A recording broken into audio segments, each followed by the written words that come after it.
Hey guys, what's up? This is Bishwa from Bishwa Fitness Freak. আজি মোৰ ভিডিঅ'টো যে মই অসমীয়াত বনাব লৈছোঁ আপোনালোকে গম পাইছে চাগে আপোনালোকে দেখি চাব ক'ব নালাগে হয় মই এজন অসমীয়া ল'ৰাই ইমান দিন মই ভিডিঅ' আপোনাৰ হিন্দীত বনাইছিলোঁ কাৰণ মই যে দেখাব খুজিছিলোঁ যে মই হিন্দী ইংলিছ এছামিছ তিনিটাই লেংগুৱেজক ছাপৰ্ট কৰোঁ মই কোনো লেংগুৱেজক সৰু বুলি নাভাবোঁ চ' মই হিন্দীত একেটা ভিডিঅ' আপোনাৰ যিমান ভিডিঅ' আছে মই হিন্দীত চাব পাৰিব আৰু এতিয়াৰ পৰা মই যিমান ভিডিঅ' বনাম যিহেতু মই অসমৰ ল'ৰা হয় মই অসমীয়া ভাষাটো মই আগুৱাই নিব বিচাৰোঁ চ' মই এতিয়া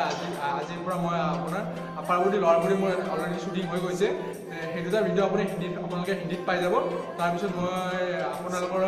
অসমীয়া আৰু ইংলিছত ভিডিঅ' আগবঢ়াম চ' আপোনালোকৰ মই মৰমৰ শ্ৰদ্ধা এনেদৰে আপোনালোকে যদি মোক আগবঢ়ায় চ' মই অসমীয়াত যাতে আপোনালোকক আৰু নতুন ফিটনেছৰ ভিডিঅ' দিব পাৰোঁ চ' তাৰ কাৰণে আপুনি মোৰ চব ভিডিঅ' শ্বেয়াৰ কৰিব ছাবস্ক্ৰাইব কৰিব মোৰ চেনেলটোৰ নাম বিশ্ব ফিটনেছ ফ্ৰীক তলত যে লাল বাটনটো আছে সেইটো ছাবস্ক্ৰাইব কৰিব this is Biswa sign up